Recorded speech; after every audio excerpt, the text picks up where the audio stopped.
All right, so that's what you shouldn't do. What should we do? So here's some observations. Some people like to look at charts with numbers, very organized. Looks like an Excel sheet. Others prefer to look at charts that have graphical elements, in this case, a line chart. Some people like looking at grids of product names and attributes of that. Others, and I would say more, prefer to look at something more colorful, where the color pulls the answer out very quickly. Here, very quickly, we see there's a big advantage on price, right? That one shows out, or a big disadvantage on customizability. So we can see the same data in kind of a flat, without color graphical depiction can be improved significantly if you simply made color your friend.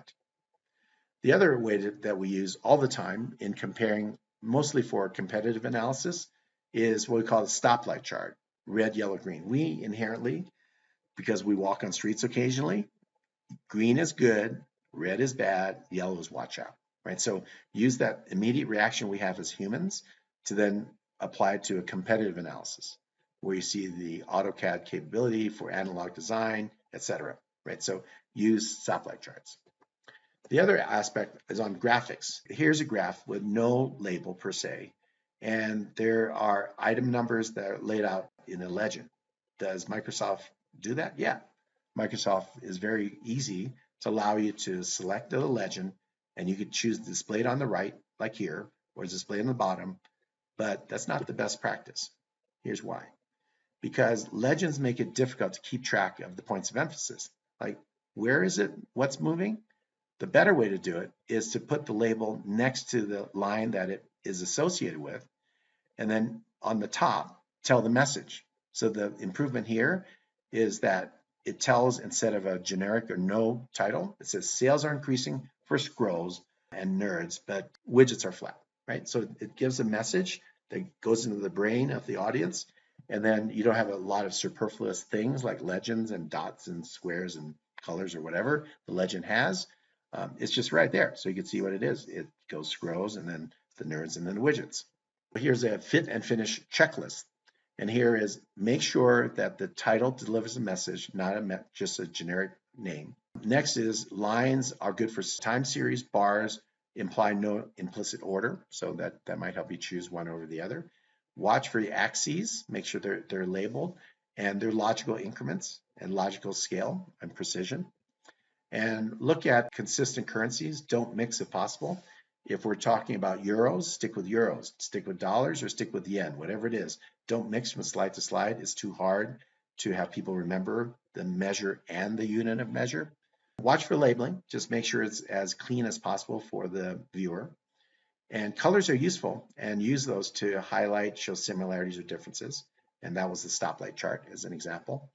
And then colors match our cultural or our usage. And that is like red is bad, red numbers are bad numbers, right? That's an example. Make sure that visually impaired people can see them. And I once had a software company where I was so proud that we had red numbers that are required and black numbers were just optional. And I had a user from a major client say to me, Larry, I know that's a great idea to make it clear for the user what's required and what's not, but I'm colorblind. They all look gray. Do something to make sure that you consider all the possibilities of who's watching that presentation. Correct spelling for the audience language. Are you using English spellings or American spellings? That might matter to the audience. Use the terminology with what we're talking about. Revenue is what we call in the US. Other parts of the world, you use the word turnover to mean revenue. Who are you presenting? And if you put the word revenue or turnover, will they understand what you're saying? Get rid of the typos. Spell check will catch some, but not all. Sometimes you can have a perfectly proper word completely out of context and incorrect. So read it the old-fashioned way with your eyes to make sure that it makes sense. Go ahead and spell check and grammar check and all those checks, but don't rely 100% of those. Have somebody read it slide by slide to make sure there's no typos. And watch out for slang. BTW or FWIW or majorly or gonna. Don't use slang in the presentations. So summary of do's and don'ts. Do, make sure every slide has a purpose and adds to the message. KISS, keep it simple, stupid with every aspect of the slide.